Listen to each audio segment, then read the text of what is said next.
story of how we ended up with Rapture Day, May 21. But I'm going to start a little bit theatrical, because to understand this idea of Doomsday, we have to go all the way back to the first Doomsday story. And I don't know if you immediately get which Doomsday story I'm talking about. This is the words of God. I will send rain on the earth for 40 days and 40 nights. I will blot out from the face of the land every living thing that I have made. Then the flood came upon the earth for 40 days. The water prevailed more and more upon the earth, so that all the high mountains everywhere under the heavens were covered. All flesh that moved on the earth perished, birds and cattle and beasts and every swarming thing that swarms upon the earth, and all mankind, of all that was on the dry land, all in whose nostrils was the breath of the Spirit of life, died. Thus he blotted out every living thing that was upon the face of the land, from man to animals, to creeping things, and to the birds of the sky, and they were blotted out from the earth. God likes to repeat himself, and it gets worse on the next slide. Only Noah was left, together with those that were with him in the ark. Now, before I move on, I just have to point out some little problematic things. All mankind died, of course. That's a problem. And that's another problem. There's Eddie Izzard has a joke where he says ducks must be evil because they float. And the purpose of the flood was to kill all the evil things, because everything was evil. So dolphins must be evil, because they weren't killed by the flood. So watch out for those evil dolphins. And apparently, God was very upset. He had regret after this, like a wife beater afterwards. Oh, I'm so sorry.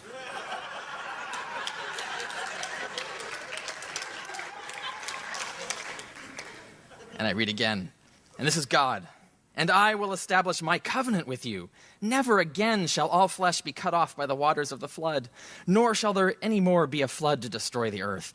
This is the token of the covenant which I make between me and you and every living creature that is with you, for perpetual generations, like forever.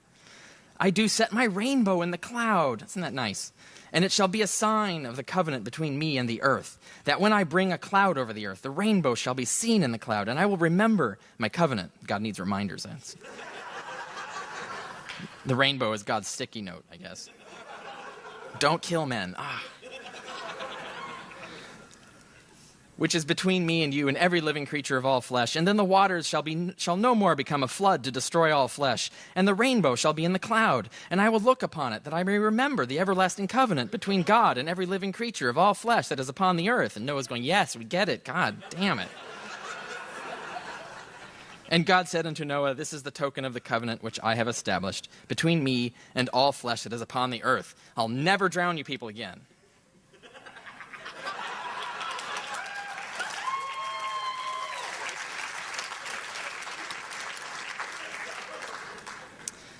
Okay, so where does this idea of the fiery, burn everybody, this new idea of doomsday come from?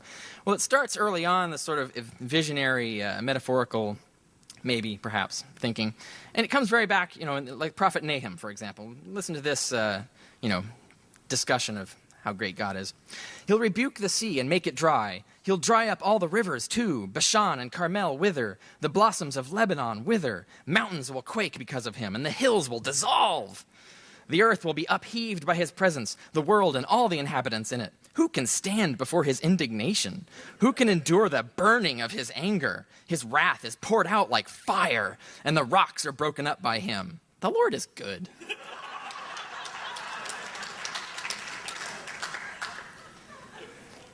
Now, I'm going to talk a little bit about how Isaiah got this more literal interpretation of this kind of thinking in a moment. But here's Isaiah. Lift up your eyes to the heavens and look at the earth beneath, for the heavens will vanish like smoke. The earth will wear away like an old garment, and they who dwell in it will die like gnats. But my salvation will be forever, and my deliverance will never be ended. Then we get Malachi. Behold, the day will come. Today, I guess. When it will burn like a furnace, and all the proud and all that work wickedness shall be stubble. And the day that comes shall burn them up, says Jehovah of hosts, until it shall leave them neither root nor branch. But unto you that fear my name shall the Son of Righteousness arise with healing in its wings, and you shall go full as calves in the stall. And you shall tread down the wicked, for they shall be ashes under the soles of your feet in the day that I choose, says Jehovah of hosts. Now, you shall tread down the wicked, for they shall be ashes under the soles of your feet. It sounds very familiar, right? Oh, right.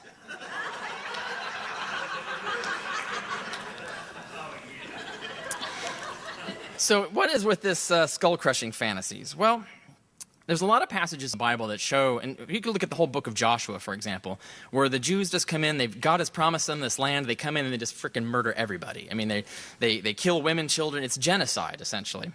And they had this doctrine, this idea that they were the chosen ones of God and the chosen ones of the world, and they were essentially the master race, and everyone should eventually bow down to them, and that was their expectation. And if you doubt me, I'll read Zechariah.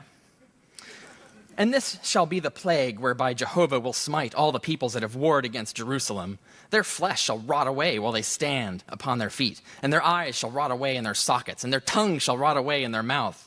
A lot of hyperspecificity here, but I mean, if you rot, you rot, but anyway. And the same plague shall befall the horse, the mule, and the camel, the ass, and all the beasts that shall be in their camps.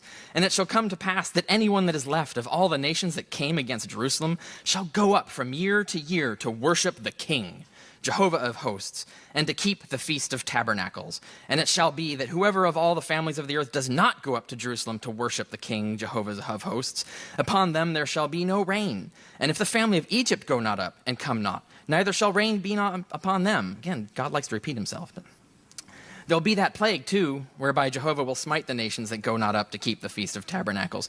This shall be the punishment of all the nations that go not up to keep the Feast of Tabernacles. Hello. They really had this idea that they were going to rule all nations, that all nations were going to bow to Israel, and they were going to be the master race in charge of everybody. Unfortunately, now, mind you, this is what they think. They think the God of the universe has chosen them to rule the world. And here, let me see if I can. They're like here. And mind you, this little laser dot is way huger than their actual kingdom. And then the Persians come along, and you see the yellow? The Persians conquer this massive empire. And then, of course, the Persians come and completely stomp Israel, and they go into captivity. Now, you might wonder where the Jews got a lot of their ideas that infected Christianity as well, about these ideas of doomsday. Well, they come from Zoroastrianism, and Darrell Ray actually mentioned this religion. You can Google it and learn about it. It's really weird in many respects. But it was the national religion of the Persian Empire. So if I hop back there, all that yellow, that was Zoroastrian territory. And Zoroastrianism had its own doomsday teaching. And Zoroastrianism had this idea of a great cosmic war of good versus evil, light versus dark. Our modern idea of Satan as the enemy of God, and they're at war against each other, this is a Zoroastrian idea. It comes from Zoroastrianism. The idea that there's a hell that people burn in, the idea that good people will wait in heaven for a future resurrection, this is Zoroastrian belief. The idea that a river of fire will be sent by God that will flow over the universe, burning everything up, even hell itself, that comes from Zoroastrianism. And the idea that God would then build a new, better world in its place, Zoroastrianism. And the idea that all good people will be resurrected. God will rebuild their bodies and resurrect them and make their bodies immortal, and they'll live in that new world happily ever after, Zoroastrian belief. And of course the Jews, once they were in captivity, learned all these great things. Shit, their God's better than ours. No, our God's better than theirs, so therefore our God is going to do that for us. Good luck burning in hell, you Persian scum. But that's not what happened. The Jews were expecting, of course, God would come in and punish Persia, and of course all peoples would worship and bow down at Jerusalem. But no, unfortunately, the one nation that actually did succeed in preventing Persia from taking it over wasn't Israel, who had the God of the universe protecting it, but the Greeks. So the Greeks actually repelled Persia, and this is actually the beginning of the sort of decline of the Persian Empire. And I'm introducing the Greeks here for a particular reason, because that's where science comes from, incidentally. So the culture that invented science is the culture that actually had God's protection against the Persians. But you can use that argument against your Christian and really annoy him. In this book, The Christian Delusion, I have 2 chapters. The last chapter in which I talk about Christian attitudes towards science and ancient science how it really was. And the thing I'm going to talk about in a moment, I discuss it in this book if you're curious about looking at the sources and where it comes from. We get to Aristotle. Now, Aristotle gives us the first in history, the first scientific argument for doomsday, and it actually kind of makes a little bit of sense. Now, Aristotle observed that the arts and sciences had not reached the end of their progress. He says there's so much more to learn, there's so much more perfect they could be. He also reasoned that nothing can be created or destroyed, since only nothing can come from nothing. We've recently discovered that that's probably not the case. But anyway, Aristotle's just getting started. He's like Freud to psychology. He's wrong about a lot of stuff, but he started it. But he said, if nothing can come from nothing, nothing can be created or destroyed, therefore the universe must always have existed. And he had some other arguments, scientific arguments for that conclusion as well. But if the universe has always existed, the arts and sciences would have reached total perfection by now. We'd be exploring the galaxy or whatever. Therefore, the world must suffer periodic cataclysms that throw men back into the Stone Age, so they have to rediscover everything all over again. And this is Aristotle's argument. So there have to be these cataclysms. There must be, scientifically, or else we would be at year infinity in technological development today. But we're not. And he was kind of right, because the Dark Ages are actually an example of that kind of cataclysm, where a lot of the advances, technological and scientific, that were made in the ancient world were lost and had to be rediscovered. So Aristotle was, not completely off his rocker. It just wasn't a cataclysm. It was just Christians. But anyway. Now, Aristotle and Zoroastrianism were mixing at this time, philosophy and Zoroastrianism, Greek ideas. And we got this in pagan religion, a doomsday idea. In the Greco-Roman pagan religions had their own doomsday notion. And in writers like Virgil and Lucretius, we hear about a day when the world will burn up. But it might be like 10,000 years from now or 25,000 years. There was a scientist who calculated that the Earth actually wobbles like a top when you spin a top, but not only is it spinning, but it's also like making a slow rotating motion. I don't know if you can see my hand. If you've ever seen a top do that, that's called precession. Well, the Earth precesses as well, and it actually carves a circle out where it shifts all the signs in the zodiac, and they do a complete rotation every 25,000 years, he calculated. He got it down much more precisely than that. And so some people thought, that must be when the world will burn up, every 25,000 years. But the point to make here is they didn't say it's going to happen any day now. They said, it's a long way away, but it'll happen. And then it'll cool back down and start all over again. And philosophers like Stoics and Epicureans, they only debated whether the universe would run exactly the same each time. So like if Socrates at 9:01 a.m. tripped over a frog or something, and it would keep repeating every time. You would have a Socrates, you'd trip over the same frog exactly the same way. The Epicureans said, no, it'll be different. He'll trip over something else instead. Anyway, that's how that comes out. Now we get to the Christian doomsday. And this is from the New Testament. And you'll see it has a lot of these ideas of these pagan notions and these Zoroastrian notions, only that it's going to happen any day now, like it's imminent. Know this first, that in the last days mockers shall come with their mockery, saying, where is the promise of his coming? For everything continues as it had from the beginning of creation. But they willfully forget that there were heavens from of old, and an earth compacted out of water, and amidst water by the word of God. And by that same means the world that then was, being overflowed with water, also perished. But the heavens that now are, and the earth, by the same word, have been stored up for fire, being reserved against the day of judgment and destruction of ungodly men. So, the Bible says the world was destroyed before, so obviously it's going to happen again. If you get the fallacy there, I'll let you ruminate on it. And he continues, but forget not this one thing, dears, that one day is with the Lord as 1,000 years, and 1,000 years as one day. So the Lord is not slack concerning his promise, as some count slackness, but is long-suffering toward you. He's putting up with you. Not wishing that any should perish. He doesn't really want that to happen, but he's going to do it anyway. But that all should come to repentance. But the day of the Lord will come as a thief, when the heavens shall pass away with a great noise, and the elements will be dissolved with fervent heat, and the earth and the works therein shall be burned up. Seeing that these things are all to be dissolved like this, what manner of persons ought you be? So look for and earnestly desire the coming of the day of God. So the heavens being on fire shall be dissolved, and the elements shall melt with fervent heat, because according to his promise we look for a new heavens and a new earth, wherein shall dwell righteousness. Well, of course, subtext here.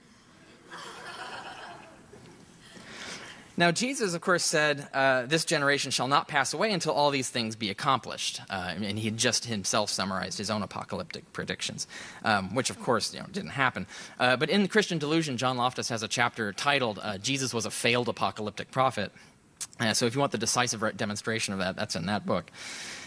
But it's an interesting thing to point out is they were expecting the world to be burned up any moment now. And they were preaching things like I just read to you, and it was supposed to happen. So by the time we get to 64 AD, it's been like 30 years since supposedly that prediction was made, and it's not coming to pass. And we hear about Christians, Rome, the city of Rome burns down. There were claims that Nero did it to build a new palace or something like that. But what Nero and the government said is that the Christians are to blame, and they actually hauled in Christians and interrogated them and tortured them, waterboarding, because that works. And many of the Christians confessed. They said they did it. Now, a lot of people think, well, this is just, a kangaroo court and so forth. But there's some reason to think that it might have actually been true, because the Christians are expecting the world to be burned at any moment now. It's not happening.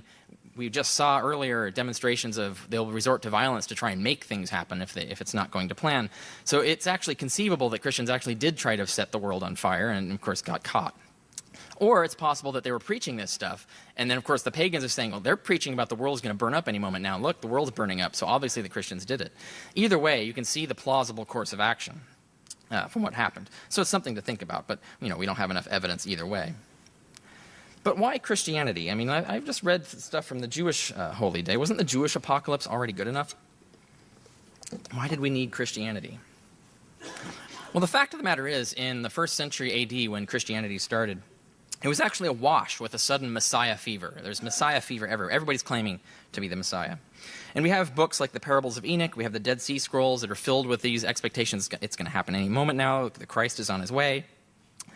John the Baptist and Simon Magus were both claimed to be the Messiah or the harbinger of the Messiah. Josephus, a historian of this period, writes about a variety of these messianic pretenders. And the Jewish war itself, we have several sources corroborating this. The Jews actually started the Jewish war in an attempt to bring upon the apocalypse. It was based on this prophecy that the Messiah would come during a certain particular war, and so they actually warred against Rome to do this. So the war was actually caused by these messianic apocalyptic beliefs. Now, with all these people claiming to be the one, is it really any surprise that one of them would get a successful cult going? It shouldn't be. But let me talk about Josephus. Josephus mentions several of these guys. I'm going to talk about 3 of them because they're the most significant. And the first, I want to give you some backstory. You know the book of Joshua. You know Joshua's, Moses' right-hand man. Joshua actually is Jesus. Those names are identical. Bibles translate them differently, but they're actually the exact same name. So whenever you read Joshua, read Jesus. Every time it says Joshua, it actually says, the text actually says Jesus. So it's important to know that because these are the things that we learn about these messianic pretenders in the time of Josephus. One of them was called the Samaritan. Now, the Samaritan actually tried to gather a bunch of people on Mount Gerizim in Samaria, promising to uncover the secret things of God. And the thing is, and he said before, and what happens is the first Jesus, Joshua, the first Jesus, he actually did the same thing. He gathered everybody to worship at Mount Gerizim before crossing the Jordan to basically destroy the Canaanites and conquer the nation of Israel.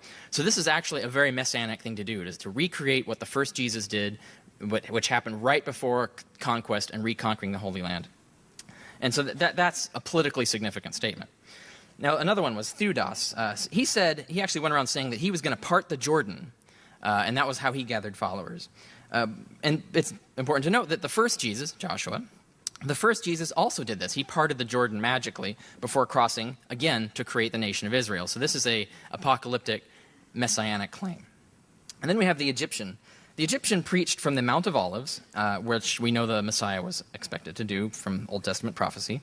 And he claimed he would fell the walls of Jerusalem just like the walls of Jericho had been.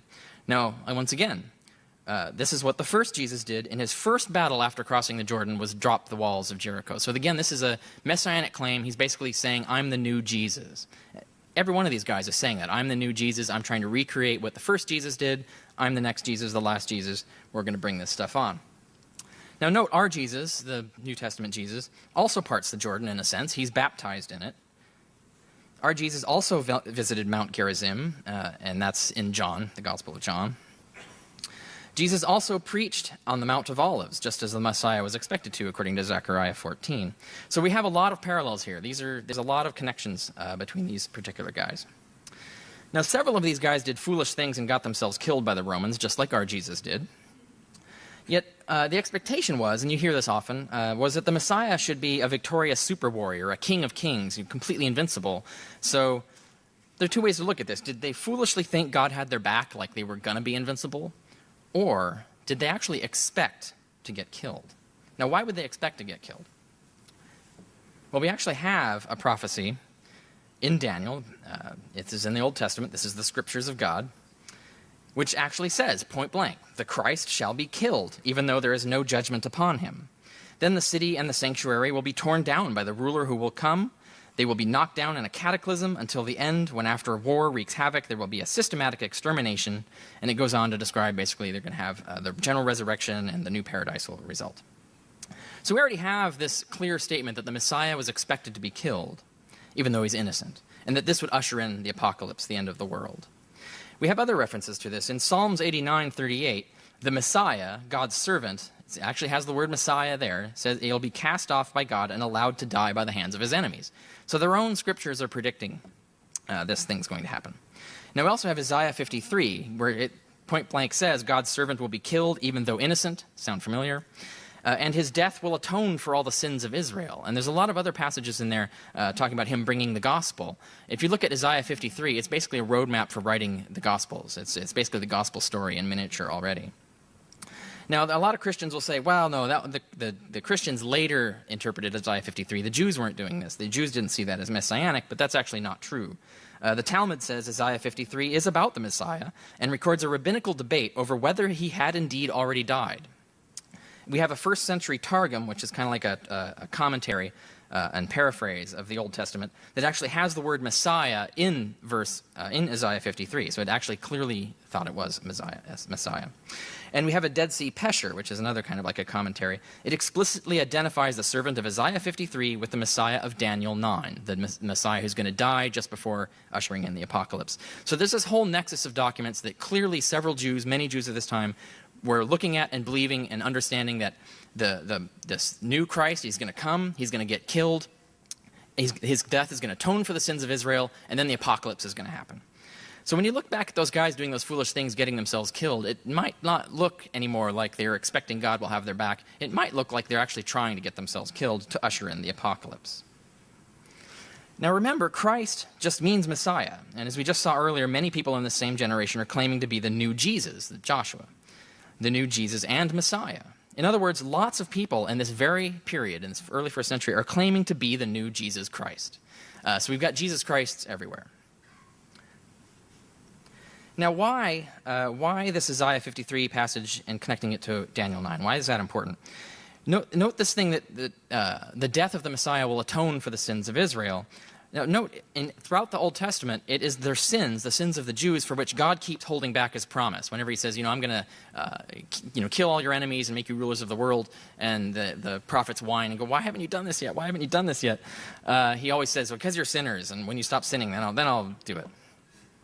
So a Jesus Christ who dies to atone for all those sins is exactly what is needed to clear the way for Doomsday. Because once you cancel the sins, then God no longer has that excuse, and now the timetable can start. So the whole gospel looks like a homemade, designed, apocalyptic cult based on the Old Testament scriptures, and there were lots of people trying to start these exact same religions like Christianity based on the same underlying principles. But why is everybody claiming to be Jesus Christ and trying to get himself killed at this exact time in history? Why the early first century? What's going on there? Well, let's look at Daniel 9 again, another section of it, where it says, 70 weeks are decreed upon thy people and upon thy holy city to finish transgression and to make an end of sins, make a note of that, and to make reconciliation for iniquity, and to bring in everlasting righteousness. Remember what Peter was saying. And to seal up vision and prophecy, and to anoint the most holy. From the going forth of the commandment to restore and build Jerusalem to the Christ shall be 7 weeks and 62 weeks. And after that 62 weeks shall the Christ be killed. Then the evil one will make a covenant with many for 1 week. And in the midst of that week he shall cause the sacrifice to end until the full end, when wrath will be poured out upon the desolate. So here we have a sort of apocalyptic timetable with actual numbers in it. And the weeks are supposed to be understood as days of years. So it's like 7 years. Each week is 7 years. And we have in the Dead Sea Scrolls in the century before the time of Jesus, they show attempts to work out, this is before Christianity, attempts to work out what date these numbers point to, using week to mean 7 years and trying out different calendars. And by one method, which we have in a later Christian source, it works out to exactly 30 AD. So is it any surprise that's, guess what? That's exactly when Jesus is supposed to have been killed. So all that suicidal Jesus Christ mania was caused by a doomsday timetable laid out in the Jewish book of the prophet Daniel. Now, what was supposed to happen? What did Daniel say? What is his prediction for the course of events? According to Daniel's timetable, the Messiah was to appear around 30 AD or somewhere around there, depending on your calculations, then be killed despite his innocence. Then Jerusalem would be destroyed by an evil prince. That's what Daniel says. Then in just a few years after that, God's wrath will be poured out and the resurrection would begin and everybody would live happily ever after. And then it's all righteous gambling on the ashen skulls of our enemies. In other words, everyone was claiming to be Jesus Christ, trying to get themselves killed to start a war that would usher in God's apocalypse so we can all stop waiting to live happily ever after already. Now, does this political strategy sound eerily familiar to anyone? And for those of you with iPhones and iPads, I'm telling you now, Google Armageddon Lobby, and you'll find some disturbing things if you're not already hip to this, as I'm sure many of you are. It's going on now with the same interference with public policy is engaging to sort of bring on the apocalypse, doing the same kind of thing. But it didn't happen. There was no gambling on the ashen skulls of their enemies. Oops. And this, of course, has been happening again and again and again throughout history. There's hundreds of these. Christianity is certain now, it doesn't happen. Certain it's going to happen now, it doesn't happen. For 2,000 years. And there's two good books on this, A History of the End of the World and The Continuum History of Apocalypticism. Those books sort of give you all the background and all the different cases. But the thing is, the punchline isn't even what I've summed up to this point. There's André Lecoq wrote this book, a commentary on the book of Daniel, and he's not the only one. He didn't come up with this. This is an idea that was well understood throughout the scholarly community, but he gives the best articulation of it. Daniel was originally a fake prophecy, because Daniel, the book of Daniel, was forged around the year 165 BC and passed off as a prophetic book from around 500, and the evidence for this is pretty conclusive. Its table was intended to predict, quote-unquote, the end of the world in 164 BC, during the Hasmonean resistance to Greek occupation, rather than, as in 30 AD, the Roman occupation. But it didn't happen. So everyone tried reinterpreting the data in the timetable, and that's what we see in the Dead Sea Scrolls. They're trying to figure out, well, Daniel couldn't be wrong. One such result pegged the 30s AD as the correct time. The latest such result pegged today as the correct time. Has Jesus shown up yet, by the way? Tick-tock, tick-tock. But that's not even the funny bit. No. Daniel was trying to fix another failed prophecy. This is Daniel 9, the first verses of it. I, Daniel, understood by the scriptures the number of the years, according to the word of Jehovah that came to Jeremiah, the prophet, for bringing to pass the doomsday of Jerusalem as being 70 years. And I set my face unto the Lord God to seek by prayer and supplications with fasting and sackcloth and ashes in order to ask him what the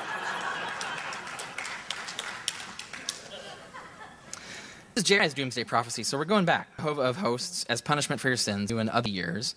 Notably, this is when the Babylonians had conquered the Jews, but almost immediately after that, the Persians came and conquered Babylon Jews again. So even the Sir Babylon is false. The Babylonians were conquered by the Persians, so this prophecy is way off base, even from the out of the gate. But nations shall serve the king of Babylon 70 years, and when 70 years are done, then I will punish the king of Babylon and his whole nation for their crimes. I will make it desolate forever. And likewise all the kingdoms of the whole world which are upon the face of the earth. Jehovah will roar from on high against all the inhabitants, and Jehovah will judge all flesh. The wicked will be put to the sword, and the slain of Jehovah shall be on that day from one end even unto the other end of the earth. They shall not be lamented, neither gathered nor buried. They shall be as dung of the face ground. That's an example of. I should have put that Nazi flag in here again, but didn't happen. And so Daniel is this pass. So Daniel is like in anguish over this and reads it, and that's where we get the Danielic prophecy, where God says, "Oh no, I meant 70 weeks of years, not 70 years." There's miscommunication, textual error or something. I don't know. But that prophecy didn't work out. So people tried to recalculate the math and got Christianity essentially. So this is to recap basically. Around 600 BC, Babylonians and Persians and asked God, "What the fuck?" And God says it will last 70 years. Then God will reward his master by holocausting the rest of the world. When that doomsday didn't occur, Jews were getting their asses kicked yet again by the Greeks. Someone picked a prophecy from Daniel around 165 BC in which God says, oh, I meant 70 weeks of years. When that doomsday didn't occur, everyone tried using different calendars and calculations to get Daniel not to be wrong, and many came up with a date in the 1st century AD, conveniently right when the Jews got sold out to the Romans this time. So the Jews, believing they are the master race who are promised by their God they'd rule the whole world and gamble on the ashen skulls of their enemies, keep getting stomped on and ruled by their enemies again and again and again. At last, Daniel could be stretched to mean sometime in the 1st century AD, the Christ would be executed, and a war would soon follow in which the Jews would get their asses kicked for just the last time, and then the end would finally come in just a few years after that. So everyone tried being that Christ, tried getting killed, but no war followed. And when a war finally did follow, there was no gambling on the skulls of their enemies. In the midst of all this, one of those Christs managed to inspire a following that survived his death, and their movement became what we call Christianity. They kept their apocalyptic claims alive by various devices. Sure, it would come any minute now, because after all, their Christ had been killed exactly as Daniel predicted, and Daniel can't be wrong, even though he didn't say any of those things because the book is forgery. But then a lucky turn came. Paul said God had told me in a dream. God had told him, you don't even have to be Jews. You can be adopted into the master race, which kind of eliminates the whole master race idea. And it's more about the moral community you create rather than the actual doomsday thing anyway, although that's sure to come any minute now. It's still sure to come any minute now. After 2,000 years. Has Jesus shown up yet? No. Tick-tock, tick-tock. So a failed prophecy from 600 BC causes a fake prophecy to be forged in 165 BC that reinterprets the earlier failed prophecy, but that also fails.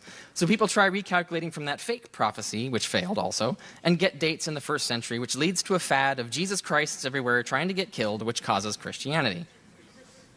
And they've been recalculating again and again, after failure, as doomsday keeps not turning up.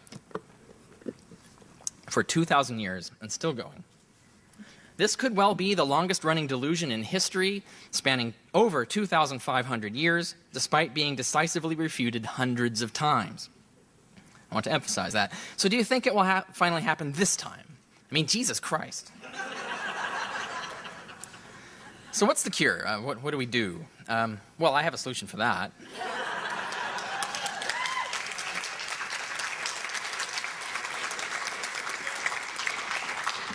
I've written manuals to help you. And since this is my only source of income now, please buy them.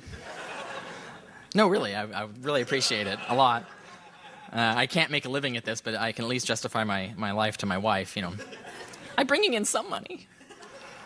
I bring in some, not a lot. Well, what are these books? Not The Impossible Faith, up on the upper left there.